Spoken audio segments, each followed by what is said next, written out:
Welcome to Behind the Podium, Unveiling the Coach. Problem solvers have problems too. So here at Behind the Podium, I, Jared Cohen, and my co-host Alexander Ellis discuss the struggles, philosophies, demands, and practices of the coach, or said more broadly, health and wellness practitioner. To provide quality coaching is to enhance someone's life in an everlasting and unfolding way. This is not easy and requires a lot of due diligence and self-mastery on the part of the coach to be able to perform.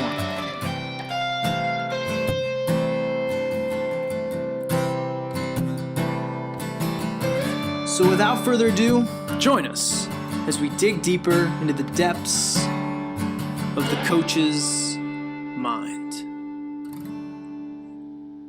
Welcome back, or welcome to Behind the Podium, Unveiling the Coach. I am Jared Cohen with my partner in crime, Alexander Ellis. And today we go behind the podium with a coach and a movement educator that has an insatiable appetite for continuing education.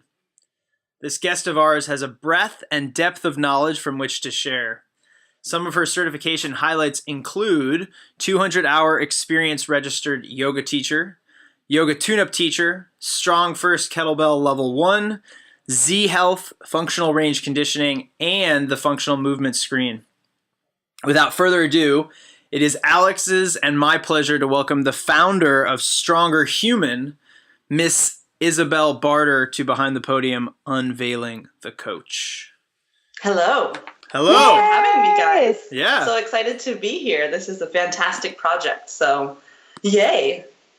Well, I know excited. that Jared and I have been watching Creeping You on social media, and you've just been putting out some super awesome, movement stuff. And Jared and I were like, dude, we got to get Isabelle on here. Like, what is she up to? It's so awesome.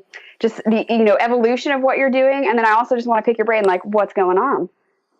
Yeah. So I am in a moment. This idea has come to me of I'm becoming a Renaissance woman is how I deal with dissonance sometimes when it's like, what, does she have ADD? And I'm saying, no, I'm a Renaissance woman. I'm exploring different types of movement modalities where the science and creativity takes me. So it has definitely been an evolution. So I'm excited to talk about what's gotten me where I am right now and what I'm up to. So yay. So a little background for the audience. I met Isabelle back in 2014 as we attended the Yoga Tune-Up Level 1 teacher certification. Is it even called Level 1? Yes, it is. It's a Level 1 teacher training. Level 1 teacher training. And that's also where I believe Alex met Isabelle for the first time as well, as she was assisting. And I had already met you, Jared.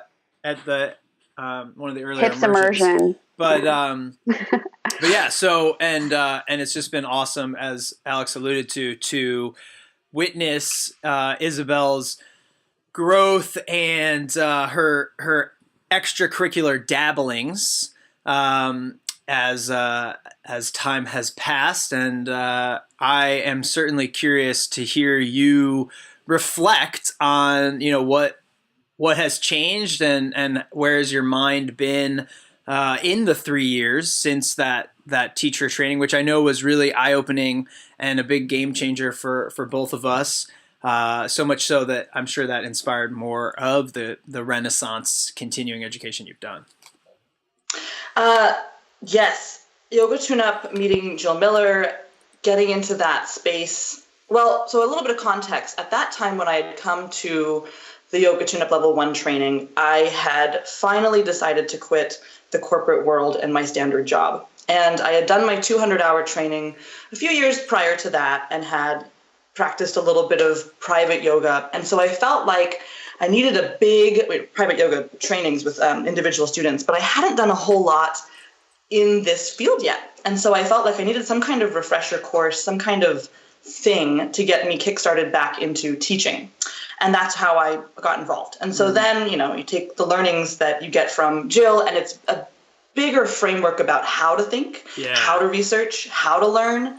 And that's, you hear names that you've never heard of that a lot of other people have heard of. You just haven't heard of them yet. And you're isolated. For me, it was my isolated yoga world. So the geek in me is like, well, let me go find out who that person was that we cited, or who is this other person. And that's kind of what kickstarted all of this continuing education.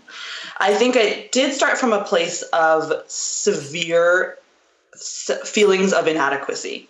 You enter this world and you enter a room and a lot of other people have been teaching, they have their own businesses, they have their own studios, and you're sitting here like, how am I ever going to match up to those people? Yeah. And so I will admit that the beginning of my continuing education was about trying to get over filling this hole of feeling like I was completely inadequate. So if other people have dealt with that insecurity, that's how I dealt with it, was by trying to sign up for the next program and the next training and the next training. I do think at that time it was actually a very appropriate move for me to do, because I didn't have a lot of context. I didn't know hardly anything about movement or science or what was more current in the movement world. So that's what kickstarted that process of inquiry. And going down the rabbit hole. And I just keep going down the rabbit hole farther as each dot connects to the next. That's awesome. I know Jared and I have talked about the imposter syndrome and those feelings of inadequacy, which are things, I deal with every single day. Right. So curious, have you found the solution to imposter syndrome? Please share. No. I think what I've thought a lot about is just, and for those of you out there who've done yoga tune-up, we create this sankalpa, this resolution. And what mine became last year was all about this mantra of saying, take your time.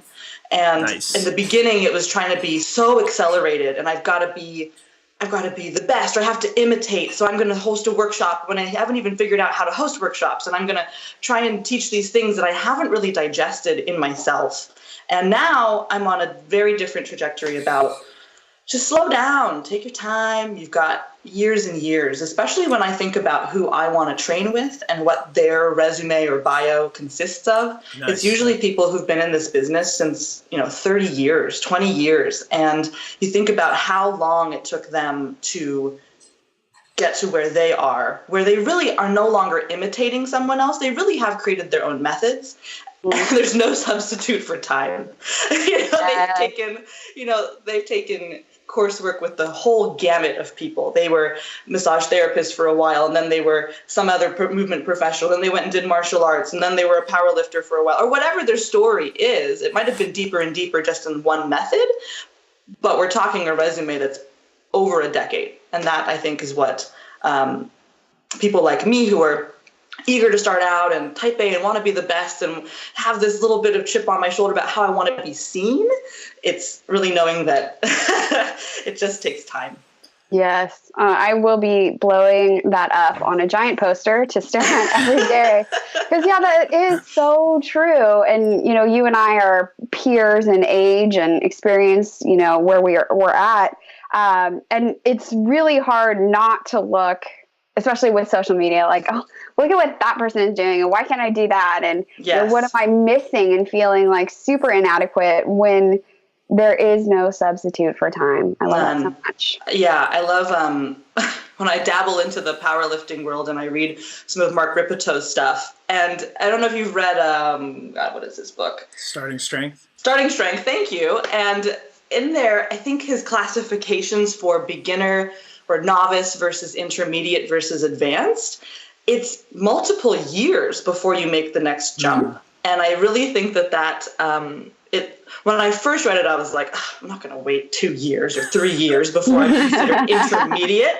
And then, you get into this world of like, if your body takes a certain amount of time to actually adapt, connective tissue, the half-life, what we're looking at 2 years. So, 4 years for total readaptation of your connective tissue. Come on, your professional career is going to take longer than cells in your body probably to grow. And that's okay. Mm-hmm.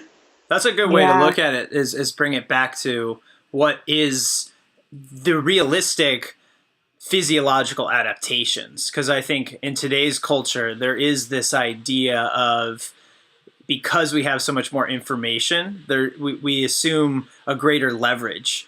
I think of it like, if you know, when you go in the car and you put your GPS on and it gives you like the estimated time of arrival, you're like, oh, I can totally beat that, you know, like, because like, I know I can, you know, especially when I'm like taking yoga tune-up trainings, right, that are in like LA and I have to drive like 100 miles. I'm like, yeah, it's suggested it'll take like 2 hours, but I can get there in like 45 minutes. I can shave off 5 minutes at the risk of my life. Right. Yeah. And you end up always being wrong anyway. You know, that like the time sort of has a greater hold on you. I was, this martial arts coach that I'm working with, he mentioned this, that somebody came in, like a father and a son came in recently to inquire about classes. And he was like, yeah, we recently, we like just got our black belts, like my son and I. And the guy was like, oh, like how long you been training? And they were like, oh, we got them over the summer. And he was like, again, like, no, but like, how long you've been training, you know? Cause he was then thinking like, oh, well, they just got them this summer. And they're like, yeah, we got them over the summer. And this like went back and forth. And he's like, wait, so you got your, like, I don't understand what happened. And like, they paid whatever it was, you know, maybe $10,000, probably more, to take some training, regardless of how immersive it was, right? To become black belts in 2-3 months. And it's a crazy idea, especially when we think about how we're all susceptible to something like that, you know, like it is a little, when you first glance and, you know, you're like, wow, you know, like, well, you start doing the math. You're like, well, maybe this is a lot of money right now, but think about like how that would like, you know, propel me forward. And we start kind of like justifying the hacks. Right. And there are sometimes, you know, I don't deny the power of big breakthroughs or whatever people want to call them, or things that will accelerate your path. I think we just have to keep coming full circle to some things are going to just take time and experience. And now what you do, like just time alone isn't going to make you a better teacher or coach. It's what you fill within that time and how involved you are and how present you are during that time. Because, you know, you have people who are like, I've been in this industry for 20 something years. We had this, so I'm actually from the restaurant background, and we would often, when we're hiring new general managers, people would say, I've been doing this for 25 years. And often we would say, maybe that's 25 years of bad habits. So I don't actually know if we want to hire someone just because of that. So yeah, but if you're actively involved, if you're constantly trying to search and develop and improve yourself, then that how you fill that time may accelerate your trajectory much faster.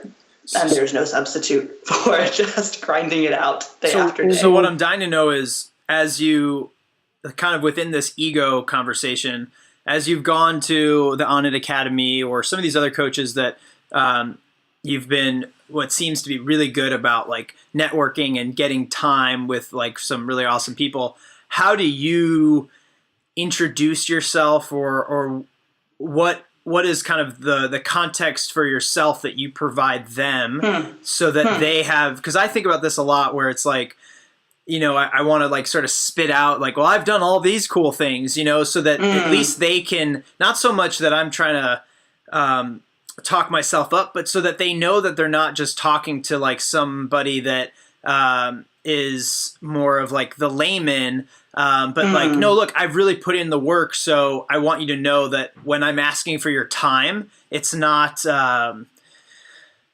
it's more well-deserved is what I like, you know, and that I'd like you to think of me as someone that's more of a colleague than like a fan per se. Yeah. So a couple thoughts on that. I have no problem.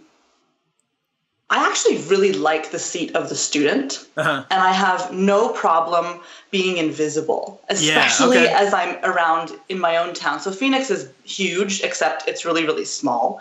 And, you know, you might run into somebody at the gym you're working out in or whatever. And I always want to be invisible in my personal practice because, you know, like I'm doing some weird looking shit sometimes and I'm messing up. And Totally. You know, and sometimes I don't know what I'm doing and I want to play with a new tool that I've never played with. And this is going to look like shit. Yeah.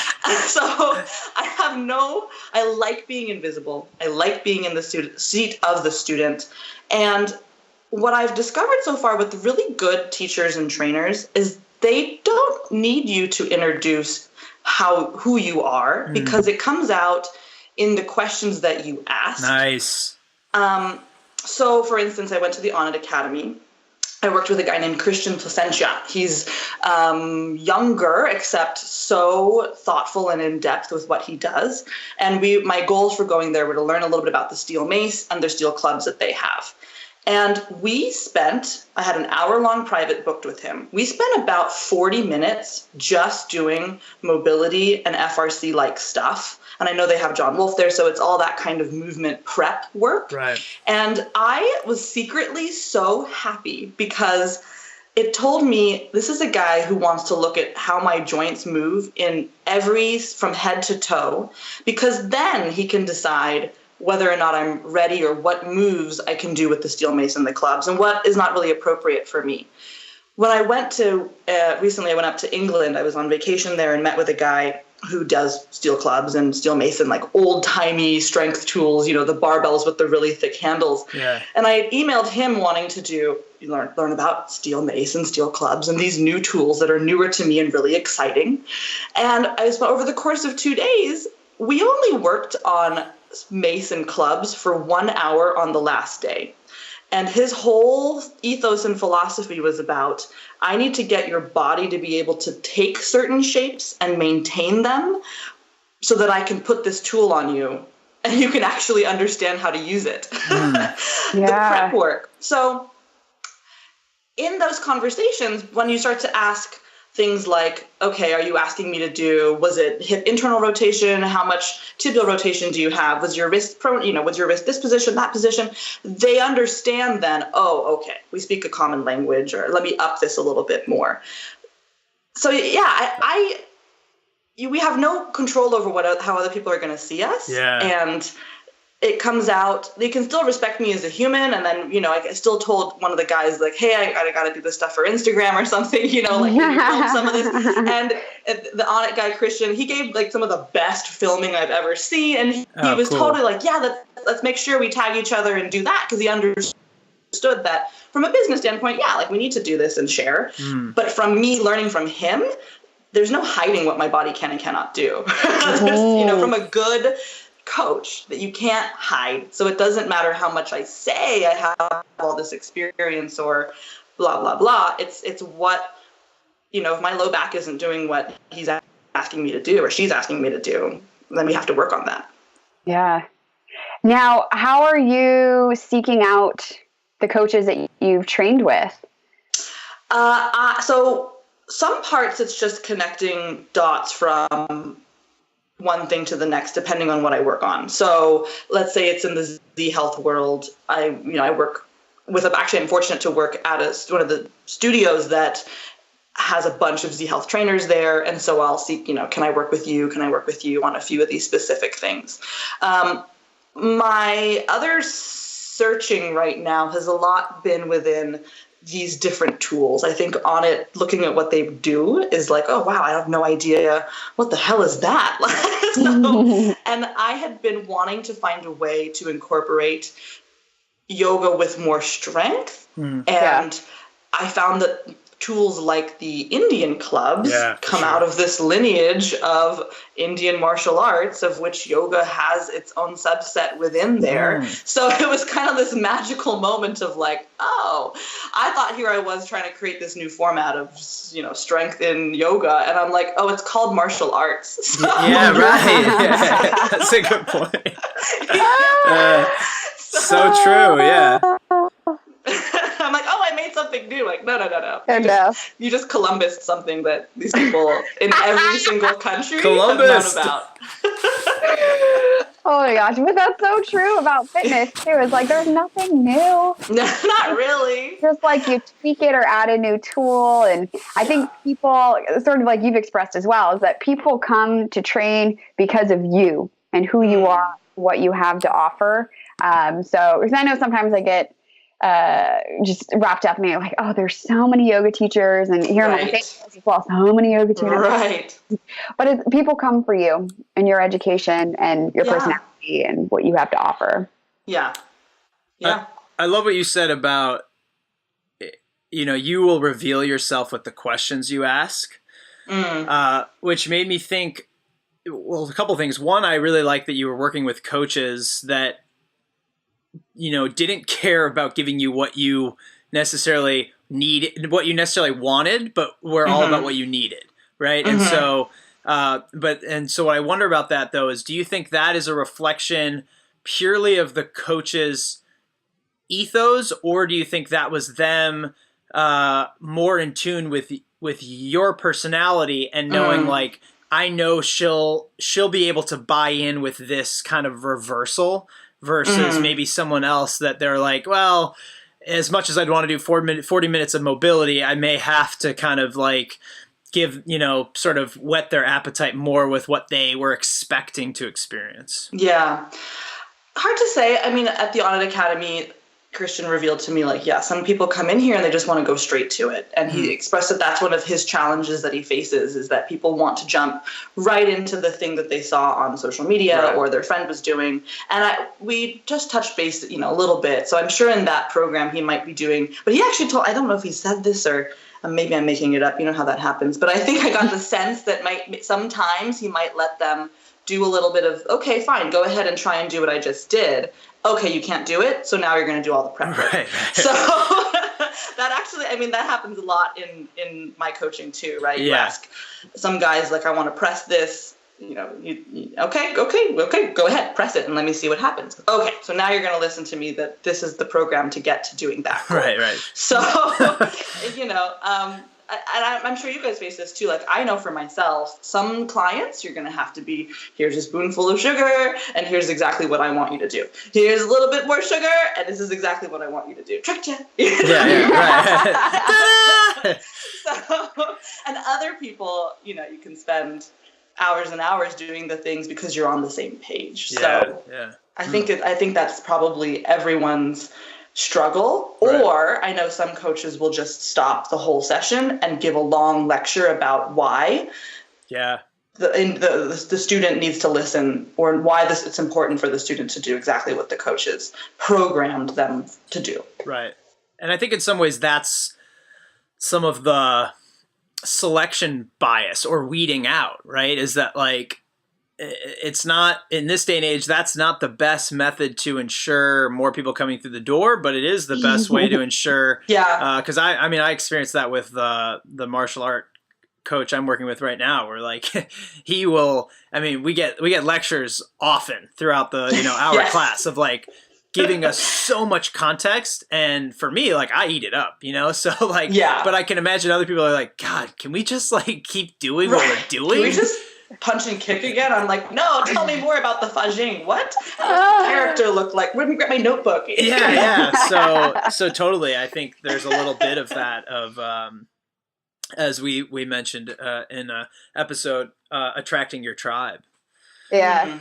Yeah, it's hard because it's like, okay, I want to be able to pay the bills and I want to be able to do the most good. And how do I do both? So, I guess it depends with each individual who comes in the door, and knowing, am I working with this individual? We, I think, all worked with Elizabeth Whip, and knowing, am I meeting with this client because this is my ideal client, or is this client going to help me pay the bills this month? And I'm going to do the best I can with them. Right. So that's just being really clear about that, and knowing like, okay, I'm only going to compromise up until this point, and then we're going to have a sit down about, hey, I recommend that you go see this coach who will let you do exactly what you want to do.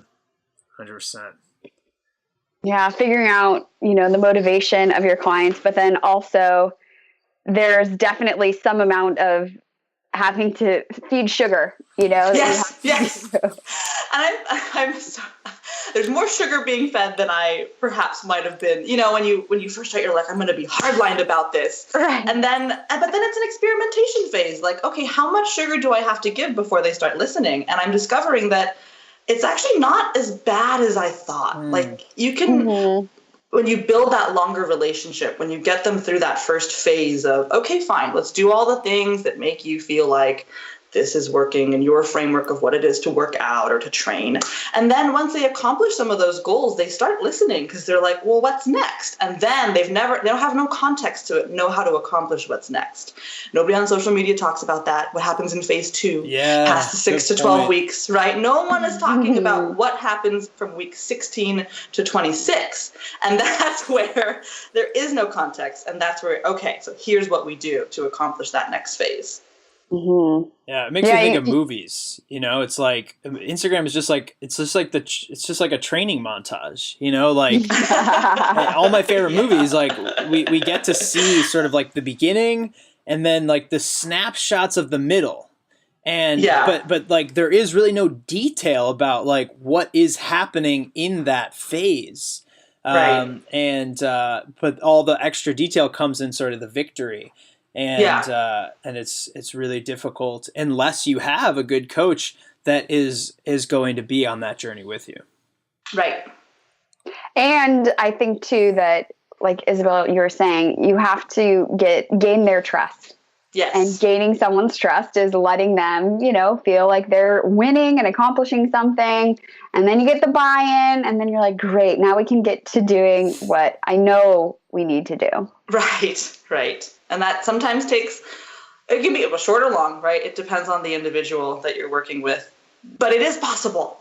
Yes. For many, not for all, but for many. And more so, I think, than, you know, sometimes there's people who we write off, I think, sometimes a little bit too quickly. Yeah. Like there was an older guy who was, you know, a client of mine who's 82 or something, and he reminded me of my father, and I instantly went to this place of like, well, you're just not going to want to work hard. And I was so wrong. He wanted to work way harder but I had put these pre-labels on him, which was interesting to realize that I needed to shift and just observe before I made any kind of evaluation or judgment. That's a great point. What have you learned recently that has caused you to go back to the drawing board, so to speak? So you're talking about martial arts, and I have been dabbling, like we're talking just like the tip of my big toe into the waters in Wing Chun, because that's I love curious to me. Yeah, and it's like it works really well for my teaching schedule. So cool. You know, always important. The hardest part about trying to pick up something new is that nothing, especially in a town like Phoenix and Scottsdale, where it's a smaller number of people, nothing is available to you at the times that you're not teaching. Right? Yeah. So anyway, I found a place, and what's been really interesting, and again, I've just touched my toe, and I might not understand all there is about this, you know, vast discipline, but some of the body positions really go against what I had previously been working on. So a lot of I have a, you know, big lordotic curve. So a lot of my training is about trying to find a little bit of posterior pelvic tilt, which probably looks like neutral or trying to be in neutral, but because of how big the lordosis is, everyone's trying to get me to actually control my lumbar spine. I'm in lumbar flexion for half of the drills, and trying to do a squat in a lumbar flexed position is really like tripping me out. And then I've had coaches, because in Wing Chun you need to do so much with your wrist. Everything I've been looking at is all about wrist extension, and in yoga we need to have more wrist extension, and in barbell work more wrist extension. And these guys are all like, we need to actually be able to get your wrist to flex and be strong there. And I'm like, these little poles and stuff. Does it do that? So that kind of body position, the body positions feel very different to me, and the thinking really shocked me. So at first I was like, hell no, am I going to attempt a squat in lumbar flexion? That goes against everything I've ever heard ever. And now I'm like, tell me more about why that's important and what exactly you're trying to get, the why. And the why behind it is a lot of your spine should be able to bend and arc both ways under control. And if you want to receive a punch to the abdomen, you actually need to be able to lumbar flex to get out of the way of that punch. So, and then from lumbar flexion, still be able to throw a kick. So that's really interesting and goes against a lot of the things that I have previously been learning. Yeah. Sorry, I was gonna say, what was the buy-in process for you with that? Because I know, like, I've gone to stuff the first time and I'm like, this is crazy. This is so against everything I know. And then I don't go back. Yes. And so, what was the conversation you had with yourself of, let's keep doing this? So initially, let's see, Solomon, my I think is it sensei? I don't know. I think we're using the wrong word here. Oh gosh, I'm such a noob. I think my teacher, Sifu. Yeah. So he introduces me to this, lumbar flexion position, these squats, these preparatory movements, and I'm like, so at first I said, okay, I spoke up right away. This makes no sense to me. Please, this feels weird. I don't get it. And so he was willing to say, okay, tonight, try your best. And then after class showed me a video of, these are some videos of ancient or more ancient folk doing this move. Okay, I'm like, all right, I don't still believe in this. Yeah. So I go home. I'll go on to martial arts YouTubes and things and try to look and see. And then it's funny, so I went back to class and I was like, okay, I'm going to do it my way and not listen to you because whatever. So I'm going to cheat and just get through the warm-up so we can go do the drills. So continued on a little bit of that. Let me play a little bit with your doing. I resist, back and forth. Then I go to England and work with this guy who's in martial arts background for 25 plus years. And the first thing he gives me is the lumbar flexion squat drill. And I'm like, okay, so this is a thing. And I look at how he moves his body and his rationale, and he could explain it to me in a different way. And seeing it on his body and understanding how much control he had over that made me say, okay, I know nothing about this. I should maybe not have an opinion and just try it on and see how it goes. Turns out it feels absolutely fine in my body. So it actually feels kind of good. So I think it was figure. That. Yeah, it was that, like, me not believing this first guy and then finding another person who said the exact same thing. And I'm finding, and I wonder if this is true for you too, that the more I study and the more I move and learn, the less rules I think there actually are. I agree so much. So it's that context is everything. And the hardest thing I have is that often people call my teaching, oh, we're working on alignment. And I actually hate that term now. I'm like, what do you mean by alignment? What is alignment? Why align, right? Align with what? Align with what? Aligned with, and then when you begin to study, half of alignment is about aesthetics, creating this pretty line, but maybe the pretty line isn't functional, or the untrained eye is viewing alignment that's actually not optimal. So I would say, let's say, everyone's trying to fix everybody's squat. And one of the major cues you get is sit your butt back and then chest high. And if you take Katie Bowman's lens for a moment, you might say, that's a tremendous amount of rib shear, because every time you're trying to find thoracic extension, we've lost this abdominal canister. So what is the fix? I don't want my people having their heads low in a squat, like a low bar back squat, right? But nobody's saying, well, it's probably because you have shit ass hip flexion and you can't actually get your hip past 90 degrees of flexion. So, what alignment?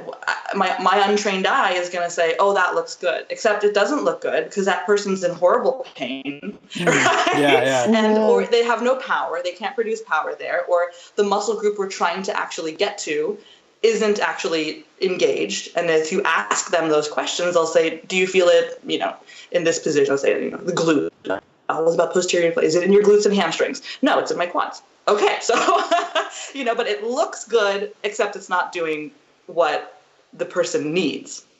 So, the farther down the rabbit hole you get to, it's come up to me. It's all about context. What exactly are we trying to let this person do? So right now I'm actually studying for my CSCS, and that is like the biggest thing that jumps out onto the page is you're designing a program based on the movements that this athlete is supposed to be able to do. And you get to be completely creative in how you actually do that. It's almost like, here are a few exercises that should help you. Can they push? Can they pull? Yada, yada. But beyond that, they're going to have to do a lot of things to prevent injury. And that's where I think what's really interesting about what Andrea Spina is saying, what the Z Health community says, you actually have to get really good at stuff that isn't alignment based, because that's where the injuries are going to come from. They're not going to come from positions you're really, really good at and really, really well aligned in. They're going to come from positions that you hopefully have had some exposure to before you end up in that really awkward leg behind somebody else, internally rotated, So yeah, the rules are important. The neutral is important. Alignment is important to find where is the center, and are we all talking about the same language? And then after that, it's all about what is the context that this individual needs to perform the best. Yeah, something that I've been struggling with is this whole idea of context. There are no rules, and then also skill transferability. And I think where my bias has always been more what I took from the Kelly Starrett camp of you do it this way so that it translates better to these scenarios. So the foot straight squat is a great example of this, right? That his point is if we aren't teaching our kids to squat with their feet straight, then when they go run, they're, and we're teaching them to have, feet turned out, then when they go run, they're going to have feet turned out. When they go cut, they're going to have feet turned out. And so his point is that this one habit is going to have catastrophic implications on these other habits. Right. And what I've started to come to, and as I've talked to more people, is that I think that may be a false line of thinking, and it's absolutely, and that's where I've experienced the same struggle that you're having, when I go to these other disciplines, and and martial arts is a great example that because Kelly, to an extent, I like it, but it paints very distinct sort of do's and don'ts, and this whole idea of external rotation torque has to kind of rule all. And then when you go into the martial arts community, there's so much stuff happening in internal rotation, and Kelly's point may be internal rotation is important, but external rotation torque is where you get all the power. And they'd be no, we can do any, internal rotation, I should be able to, and so I think again, it's it's hard. There's a lot of dissonance here, and something that I hold dear as a coach, as my personal philosophy is I want to try and help you. I want it to be more than just the thing we're working on, and I want to try and give you skills that somehow, that have this transcendent quality. I totally hear you. And this is where, so two things come up to mind. First, this is where the Z Health world has blown apart this kind of thinking. So, but before we get into that, I'll say we know said principle, specific adaptation to impose demand.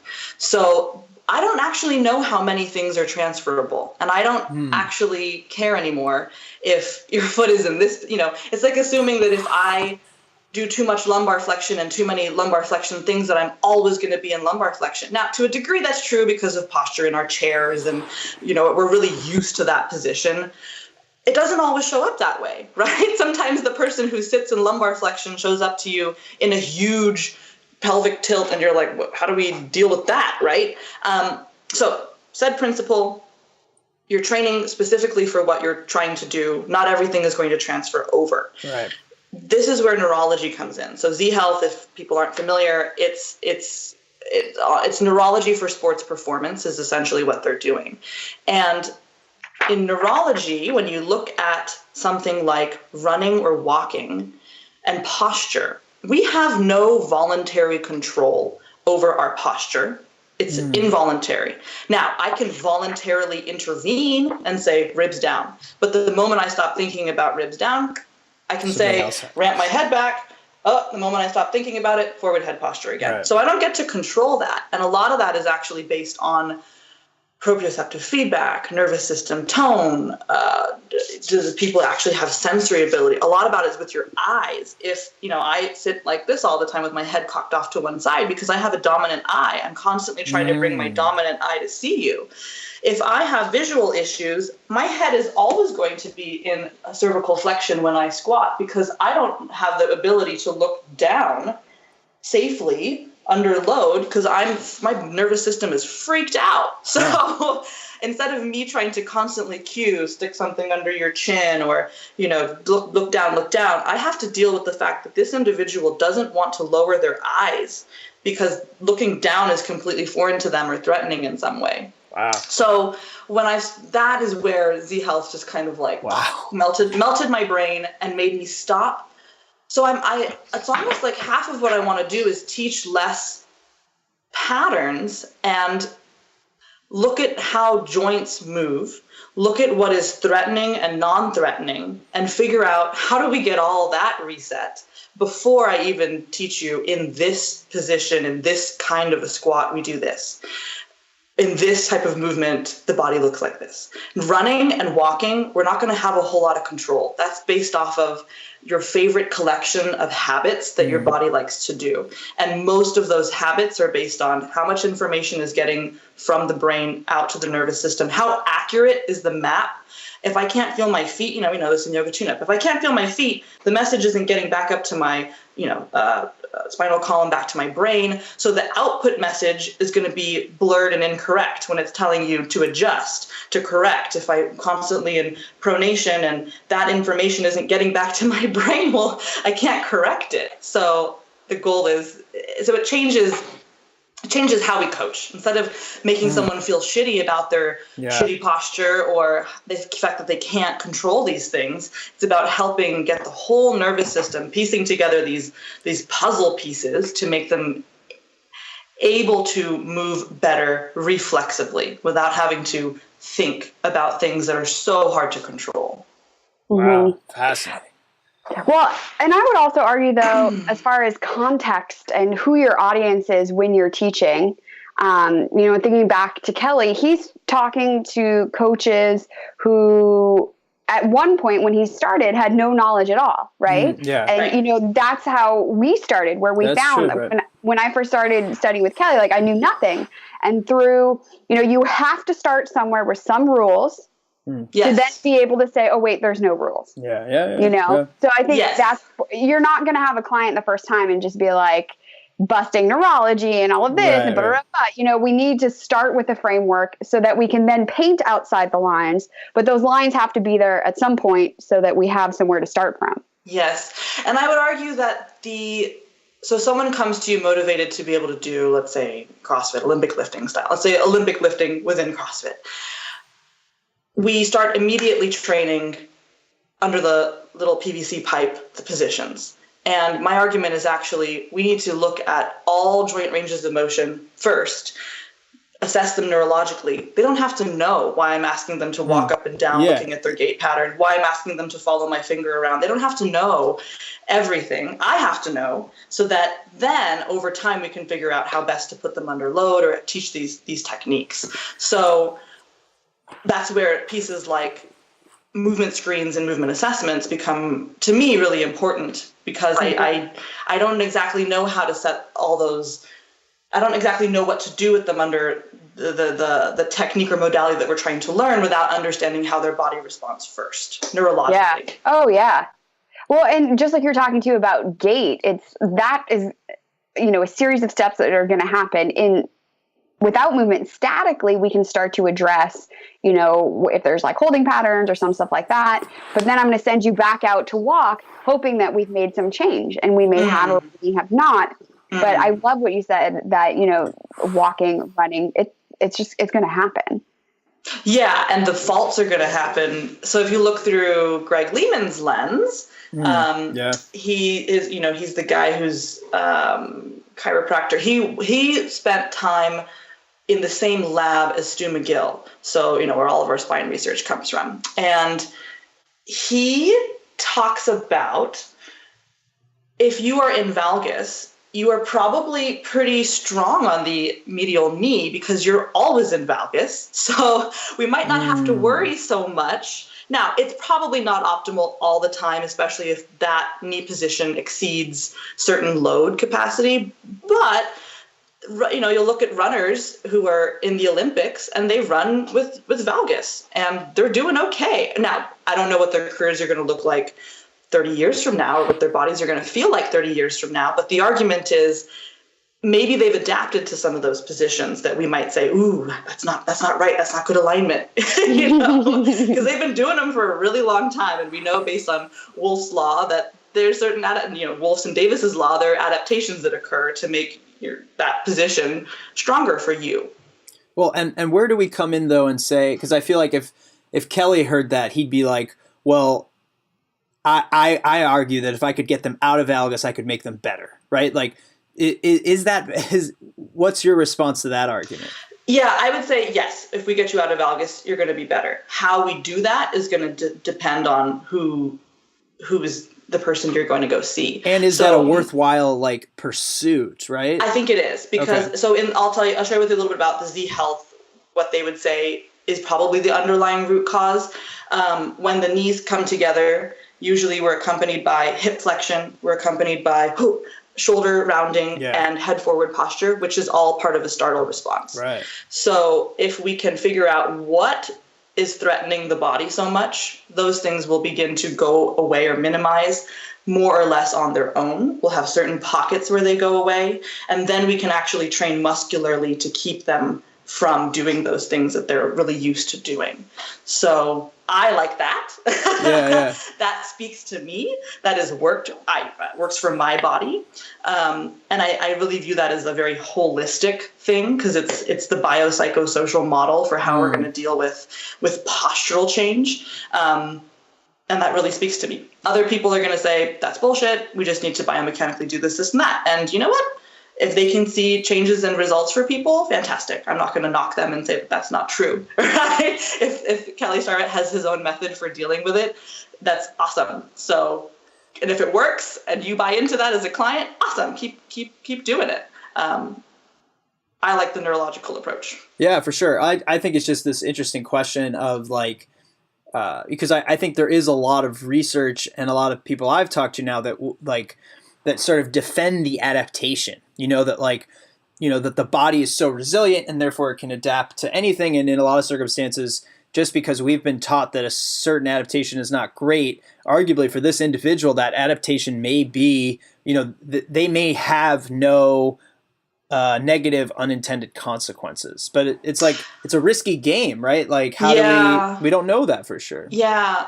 So after I took Greg Lehman's course, I was like, okay, then none of it matters, then I shouldn't even, don't even work. And I don't think that that's what he's trying to say. Yeah. I think how I now interpret it is I can no longer assume that someone's going to have pain or issues here, and here. That's a good point. These non, the structure that we know. Now, here's where I will say alignment. We know that there are certain alignments of the skeleton that distribute load better, the best. Yeah. It's most efficient. There's ways of, making sure that you can actually create curves in your spine. That's going to distribute load the best, right? Or, so certain arcs, certain shapes. We know that those are optimal. Based on physics. Yeah. However, I'm not going to have someone walk in the door and me say, oh, I bet you have pain here, and here. Right. And I have to throw that out. And I have to not be afraid of doing things like teaching someone how to squat with, an Atlas stone, right? That's all going to be so things that are scary. I don't have to worry that a disc is going to somehow magically pop out. There are other factors likely at play as to why someone has disc issues. There's probably some level of degenerative disorder that we don't really know enough about yet. So I'm less fearful. Or I no longer assume that my 50-year-old female client who said, oh, I have supraspinatus tears, I don't have to assume that she has zero control over her shoulder and every shoulder movement's going to be painful? I don't know. Let's actually take you through a few ranges of motion and see. Yeah. How and let her you. tell you, I think, is a big piece, right? Let her tell you, and not be so concerned. And big piece of it is someone comes in and had my MRI, and everything is torn and everything's ugly, and being able to say, yeah, like a lot of us are going to have ugly things that we see in those pictures, and it doesn't mean we have to be fearful of movement. So let's test and figure out, and let's actually build resilience and confidence. Oh, look at how many movements didn't hurt. I'm not trying to create fear around bad alignment, and I'm also not trying to obsess. So after I did a lot of, or worked with a lot of people in the Katie Bowman world, I got obsessed and really critical about my ribs being out of position. Right. And I think I went, and I don't think Katie would want that, right, from hearing her on podcasts and things. Yeah. But I got really it was too far. And so realizing it's okay, over time I can create, over time I can create adaptations. My body is resilient. It's self-healing. It will change. And it's going to be okay. I don't have to be afraid of every movement that isn't in perfect alignment.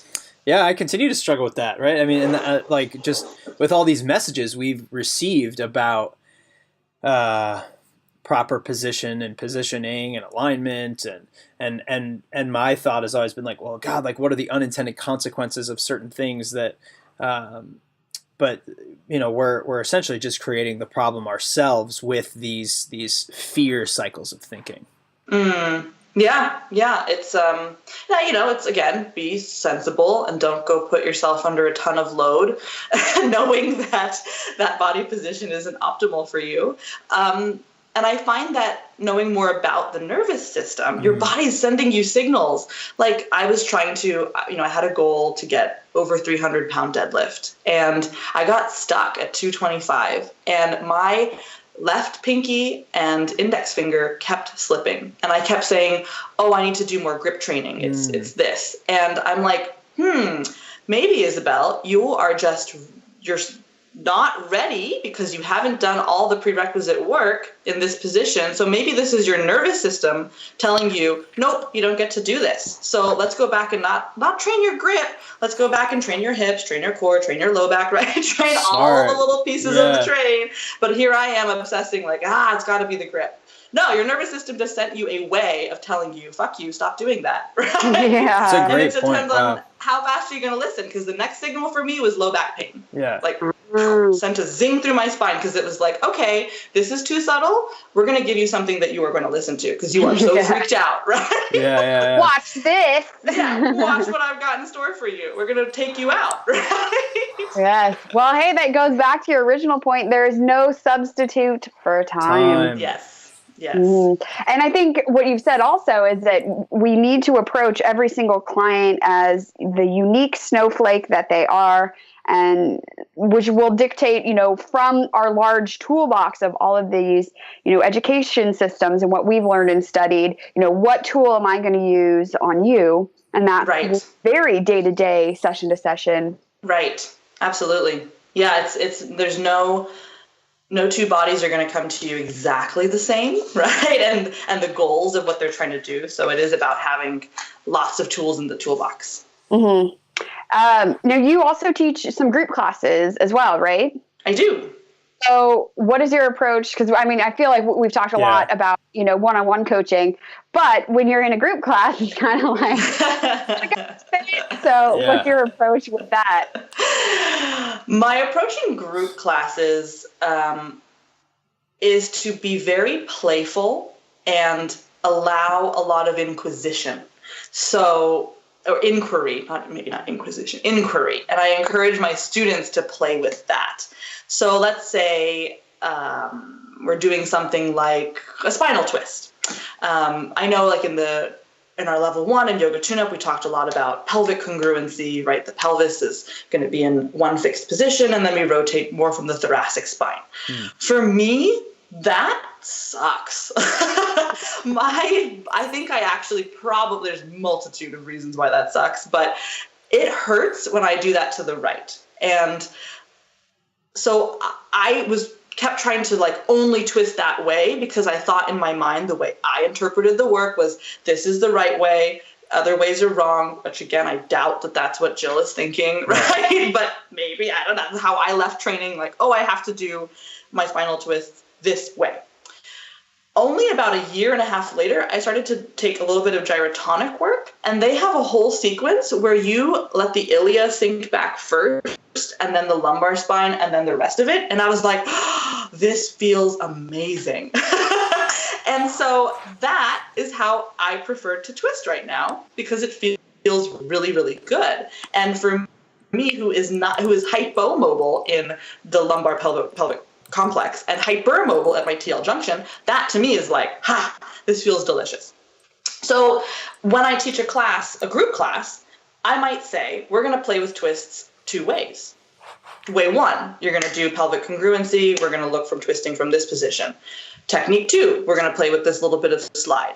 And then people can say, ooh, I like that, I don't like that. We might, they might make little comments or something, and then we move on to the next thing. So I'm trying to do a little bit of education, and most of my classes are, I teach them in like a yoga tune-up method of this is about workshopping positions so that when you go to another class somewhere else, you can decide how you want to approach movement.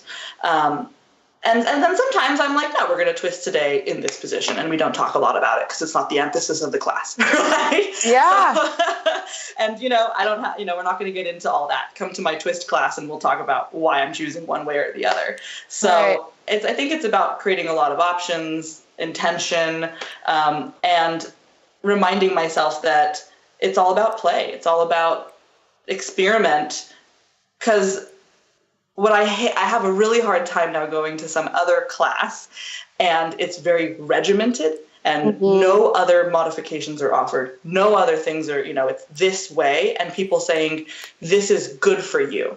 I have a really hard time showing up to those group classes where someone's telling me that this is good for me. Because I'm like, you don't know anything about my body, right? Right. And you don't know me. Okay. You don't know me. So yeah, that's my take. Play. Yeah, which is so important too, because I just don't think that as adults, I mean, we were joking around before we started recording, like adulting, that we don't play enough. And so it's refreshing to hear that that's how you approach your classes as well, because I too am like, hey, let's crawl around on the floor, because where else is a safe space where you get to play and make mistakes and try new things without fear of judgment or something. I think it's going to be so important for this next generation coming up. I'm working with an 11-year-old client right now, and she's not really in tune with her body. There's some body positions and movements that are like, wow, okay, we don't have a good sense of proprioception. She responds really well to just basic skin, tactile, sensory information work. And she told me that she only has PE now once a week, and all they do is go for a 1 mile run.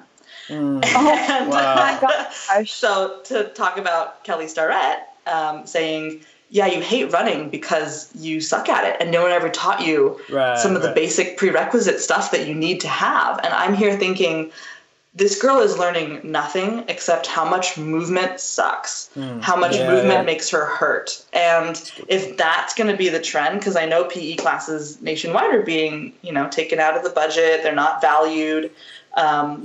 Kids are constantly on tech devices. And so I think that the theme of play is going to become really important. I think this next group of people coming up is going to feel like athleticism is all about punishment. And actually that was how I viewed it. I viewed any kind of traditional gym or strength work was about deliberately trying to make you sore. That was how I interpreted, even though maybe that wasn't the intention, but that's how I interpreted as being militant and, boot campish, and we're going to break you. And I'm trying to be really sensitive to a whole bunch of people who have only learned that movement sucks, and how do we make it accessible and playful and fun and not that serious and just about exploration.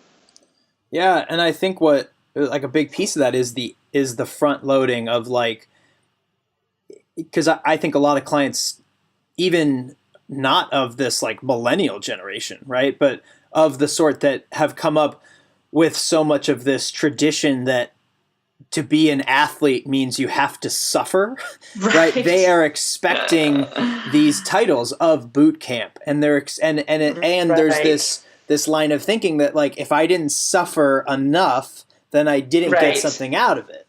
Right. And so it's an interesting thing where you're saying this, like, where does this piece of play come in and enjoyment?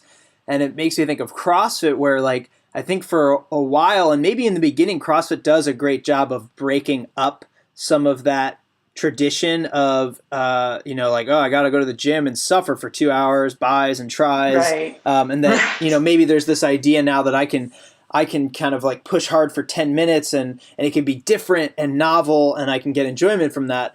But then I think that quickly changes and it goes back to what's the default is this expectation of like, well, I just did a 10-minute AMRAP. That's not enough. I got to do 3 of those back to back. And we still find ourselves in this same place, which like you, I've gravitated towards a lot of the more unconventional, like, yeah, what's this toy? Like a mace? Cool. And like Indian clubs. Yeah. Like, because like to me, I'm a superhero. Yeah. Right. Cause to me, it's like, I'm a video game star. Right. It's more of this play. It's more, and that's why I like skills, it's like, I don't want to go on a, like a 2-hour run necessarily, like, because I want to have more time, learning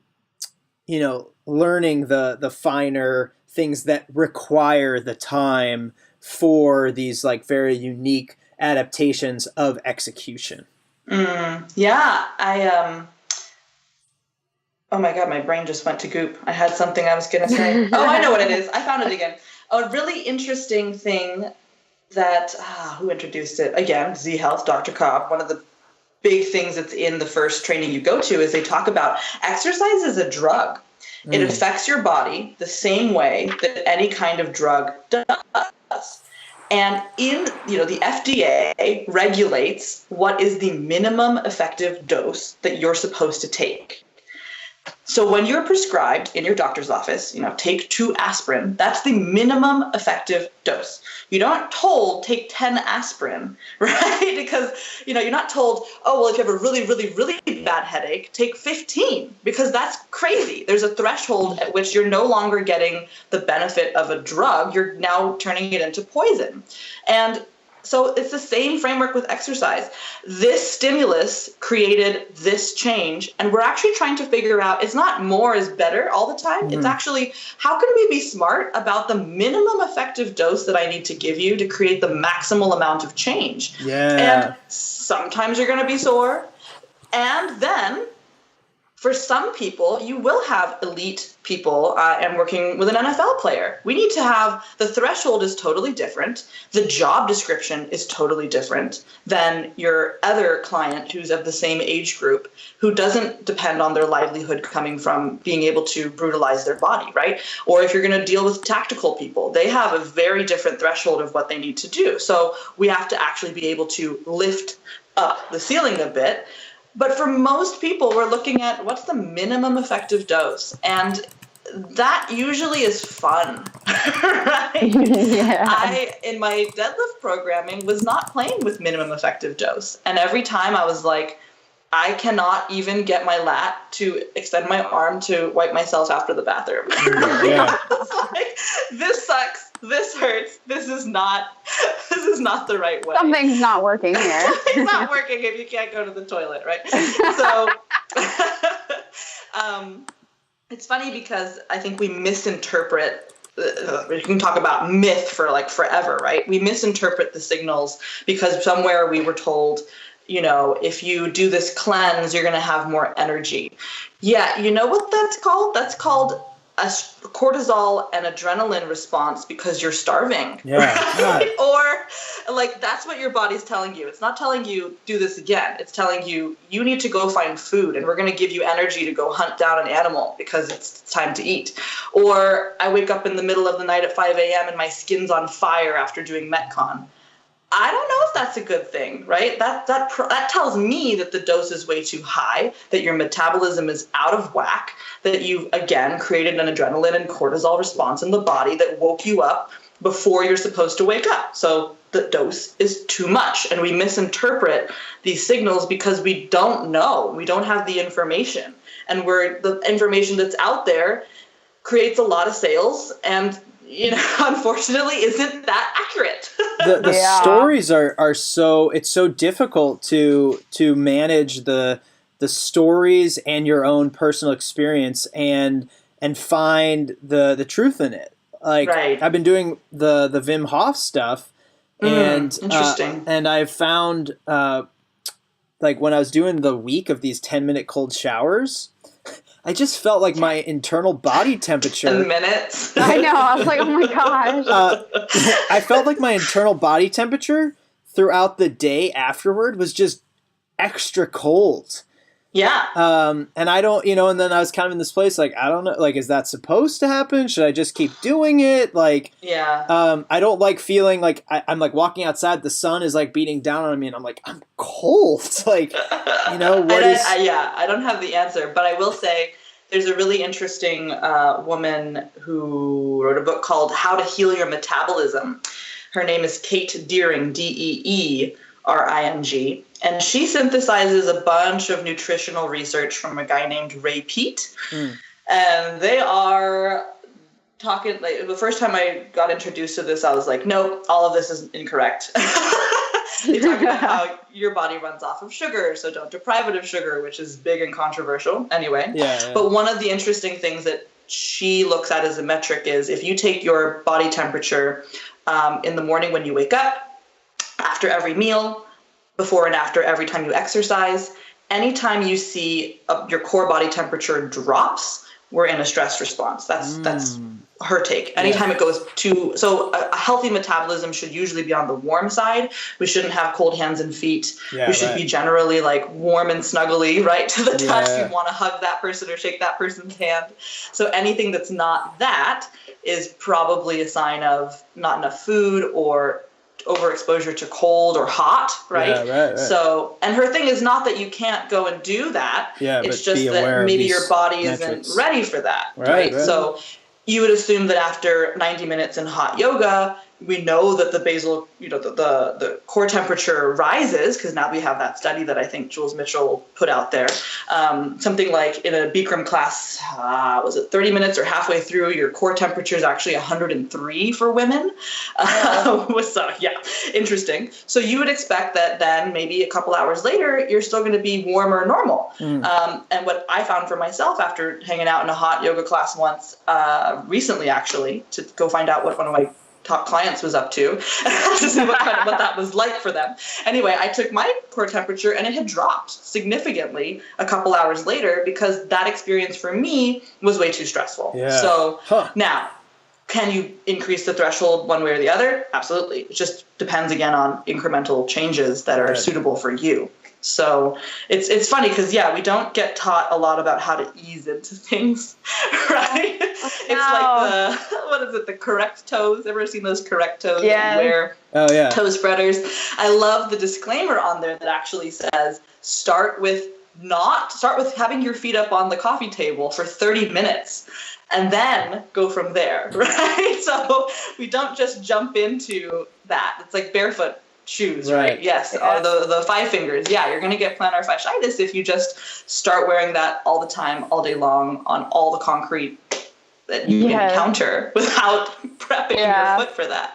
So it's the same with any technique or, any dietary thing you're going to take on. Slow incremental changes and having a metric to actually know whether it's good for you or bad for you. Then that's the hard thing. Like, what is that metric? What is that metric? So totally. I think right now it's really interesting, or I subscribe to, is what she's talking about with body temperature, getting a sense of what it's like every day, every morning, what is normal for you, and then seeing what happens to you before and after each activity you're adding in. Are you just using like a thermometer to? Yeah, I have like a, stick it under your tongue for 2 minutes, thing. Yeah, I have a digital one, so I don't have to interpret. What's so it's so interesting about that. The scientific. What's so interesting about that is like it's another example of like there's a tool that I've only associated in my mind to ever use when I like think I have a fever, Right. like I don't even have one.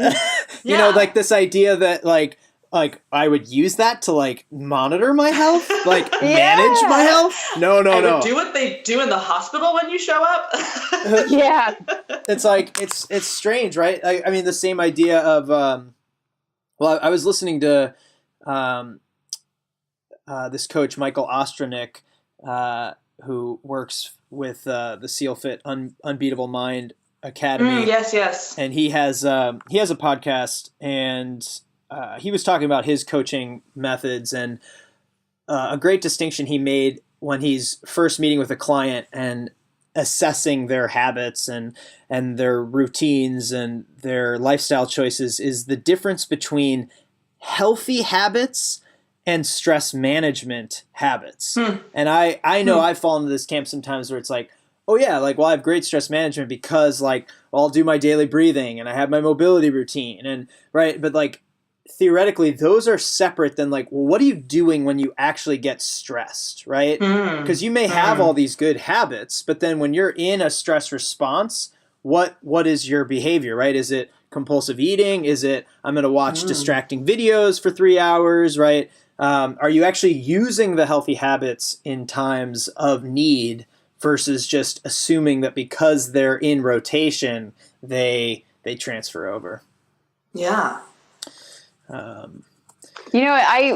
As far as food goes, that's one thing that I found really interesting about doing the Whole30 was that when you have, here we go again, very strict rules and guidelines to follow, then I was able to see, when I come home at 7 o'clock, 8 o'clock after teaching, I just want to eat chocolate and drink beer, not because I need either of them, but because this is how I deal with stress management. Right. Totally. Right.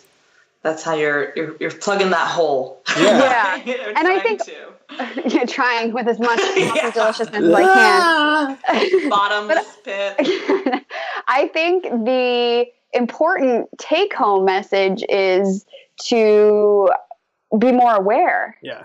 In as many different facets and ways as we can, because I can still come home and eat all the chocolate I want, but now I'm making a conscious decision. Right. Yes. So I have been audio booking, what is it? The Subtle Art of How Not to Give a Fuck. That's a great audio book. Title that came out, yeah. And I think one of the things that struck me was, making sure that you, whether it's can you give a value to, this is good behavior, your bad behavior. Just make sure you're choosing what you're doing. And it's not that you somehow caught yourself eating the entire bag of chips again, but that you have specifically decided, I am going to do this, right? Which is something that I struggle with is making sure that am I deciding to do this or not? For all of it, right? Am I going to follow this workout regimen just because this is all that it says and I'm supposed to do, or intuitively being like, that many reps and sets, that's crazy for me, or, that's not going to work. That's not going to feel right on my joints or right now where I'm at in my body, right? It's that we are happy to be victims of somebody else's programming rather than just saying like, that's not going to work today. Let me get back to you and see after we try some of that, what that looks like in my body, how that felt the next day, right? Sore is not always better, right? Yeah. Trying to retrain that out of our all culture. These slogans that become our own mantras. Yeah. All right. Well, I want to be mindful of time, and I want to get you in on some rapid fire questions. So where we're going to start is, as a coach, what gives you the biggest payoff? And additionally, what worries you the most? Okay. I think the biggest payoff is when people get past a pure physique goal. I'm not the best dealing with people who only want to do like bodybuilding competition stuff, or they want to look a certain way, because it's just not something I can take on. Right. So when I get really happy when we kind of maybe achieve a little bit of that, they're starting to feel like they look better. And then they start to ask the question, well, what's next? What could I really do with my body that would be new or exciting or different? So that's exciting. And then what was the second part of the question? So now on the sort of flip side, what worries you the most? What worries me the most? Okay, well, two things. One is the girl that I talked to you about who's 11 and they're doing PTE one time a week. Like, I'm so worried that people are not going to have the basic movement skills that they need to be human. So there's that. Secondly, I'm really concerned about this trend towards big box fitness and what I'm going to call the class pass mentality. So class pass makes it so that nice. There's no loyalty, right? There's no loyalty. You can take, I want to take this HIIT class and that bar class and this yoga and that strength and this, whatever. And then because we have the influx of these big box gyms like Orange Theory or Soul Cycle the little guy is having a really hard time competing. And even more concerning to me is that the people who do these things religiously tend to come to me without knowing how to move their bodies at all. Right. They still don't have the basics down, and yet, like, I know Orange Theory is not easy at all. So I'm wondering, like, I get concerned. God. Yeah. I get so concerned because that is a hard workout, and we haven't even talked about movement principles yet. Oh man, if you gotta, I know you've already alluded to, which I love, how like you will dabble in things that your clients are doing like for the first time. Yeah. Like if you've never been to an Orange Theory, or the other similar one is Barry's Boot Camp, you gotta attend one just to. I mean, it's gonna break your heart a little bit, but right. Yeah, it's important to go check out like what is this? Like, what are people doing? So I can figure out. One, not to judge that. So my goal then is, okay, I'm gonna bulletproof you so you can go and do totally. That's a great way to whatever you want to do, right? Yeah. You're gonna do it anyway, so I might as well set you up for success. Yeah, or even like CrossFit. Some gyms are fantastic. Boxes are fantastic. Some boxes they don't teach people stuff. So. They don't teach people. Anything. And that can be said any place. I'm thinking of like so many yoga studios. Just can't get into that. What element, characteristic, or personality trait do you bring to coaching, mentoring, leading that people would least expect or may see as odd? Okay, until about 3 years ago, I actually thought that weightlifting was bad for you. So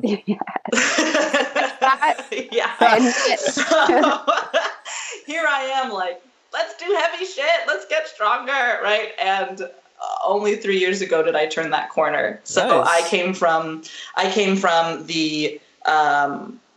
a household that talked always about you don't want to ever look bulky and, how brutish those guys who can't fill their own coffee are, they can't even bring their arms together. And how, I came from a dance background where weightlifting was almost sold to you as dangerous. So that was a big moment. And then I used to, when I first found yoga, thought that, yoga is all you need ever. Yeah. And then finally was able to turn the corner of this is actually really good for your joints, and your body sometimes likes to be squished a little. So, and I'm glad because then I can understand where a lot, especially of my female clients, are coming from when they're very fearful of heavy objects.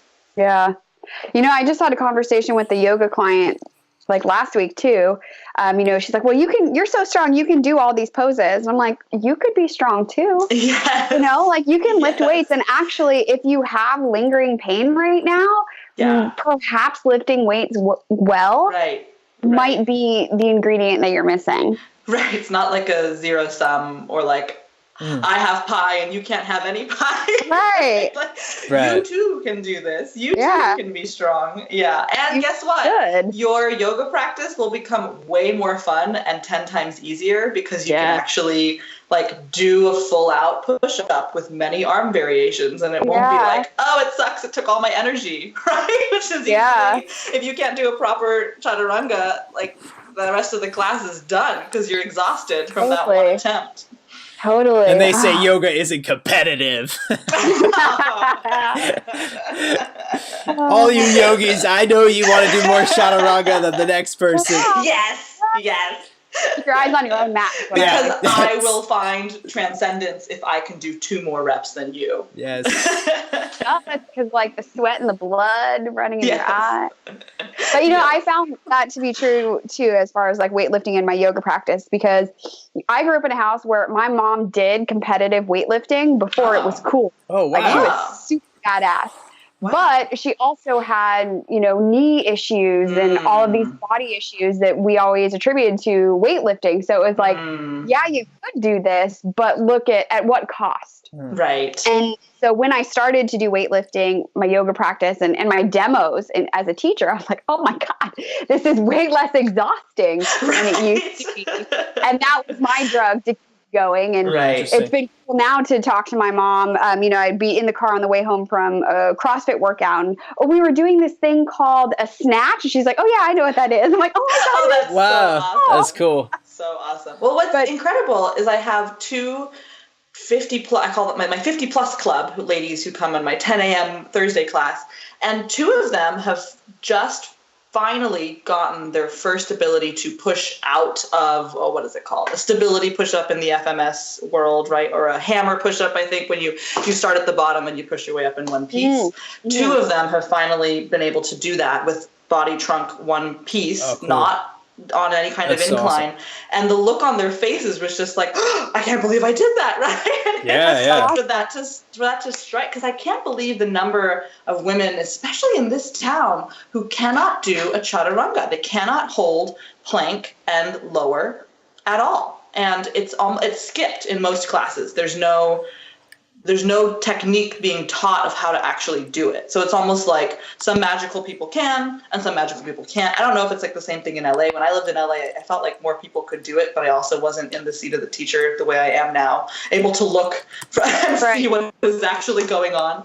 I am really shocked at that. And so it makes me really happy when someone who's in their 50s can finally bang it out. Totally. The push-up is fascinating. I think even in the CrossFit community, it saddens me how many females can do a lot of amazing strength feats, but still can't do a basic push-up. I mean, even the males, it's really, I don't know. Like, I don't know where that one is, that like missing link. As you said, just can you come up and down in this straight, totally stacked position.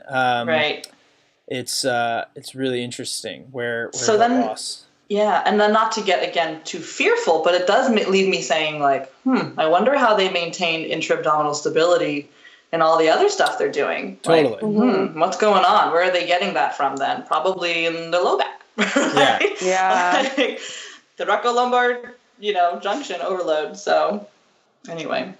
All right, well, let's end here. What does it mean to you to practice what you preach? Does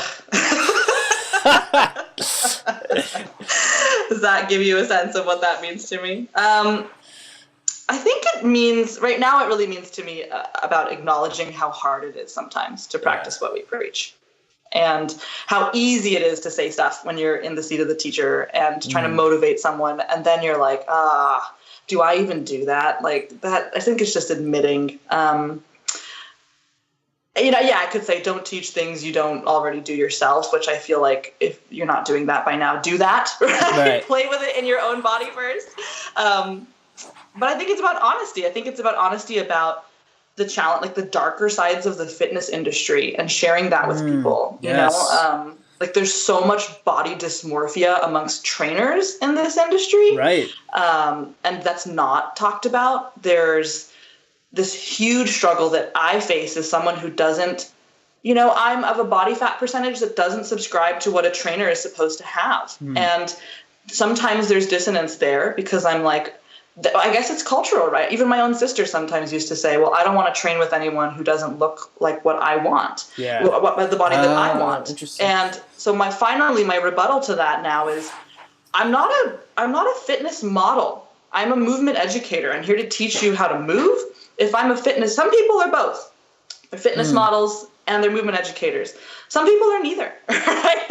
Or they're just the fitness model. And so that's a hard piece for me, is about being honest about, when because of the underlying stress issues that I have, when I was training for something like Strong First, I put on a lot of weight. I think it was my body's way of creating a buffer for the stress that was creating for me. And so, yeah, it's that struggle of like, sometimes I'm going to look fat. It doesn't mean that I'm any less good of a teacher. Yeah. So, yeah, there's a great quote.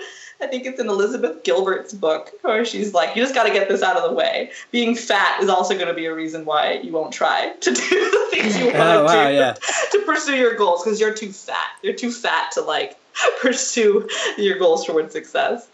But it's real. So I think just being open about that dialogue with people. Well, I think it's awesome, and I just want to say thank you so much for being so honest in this episode. Like this was always my, like, because I totally feel you on so much of this, and that's really what I wanted to bring when I had this idea. It's like, let's shine a light on these struggles, and I hate this idea that like that is, I think, perpetuated even more with social media now, like that the coach like has this persona, the highlight reel, and they're their own, they create their own kind of celebrity, and then that's how they create followers and people that want to buy in, and I think we're doing all of each other a disservice in perpetuating that. So yes, I'm so glad that you guys have decided to create this platform for people to get a peek on the back end of what is this about and what does it take? And like we were talking about, you get this, before and after, but nobody talks about like what is going on in the middle. Where's all the ugly, all the self-doubt, all the not sure if you're on the right direction, if you're even, the dissonance, right? Like I've learned something and yet I'm teaching something else. And what am I supposed to do about that? Yeah. So I love that you guys are shining a light into the other side of it. Thank you so much, too, for being a part of it. This has been a super awesome conversation. I have pages and pages of notes and quotes and nuggets that'll be up on behindthepodiumpodcast.com for all the stuff that you mentioned. And just, thank you for being honest and, giving all of us the validity of like, it's okay to be constantly exploring. Thank you, guys. Thank you so much. Till next time. Bye. Bye. Hey guys, thanks for listening to Behind the Podium, Unveiling the Coach. If you have enjoyed what you listened to, head over to iTunes and leave us a review. More information on each episode and the podcast in general can be found at behindthepodiumpodcast.com. We'll catch you next time.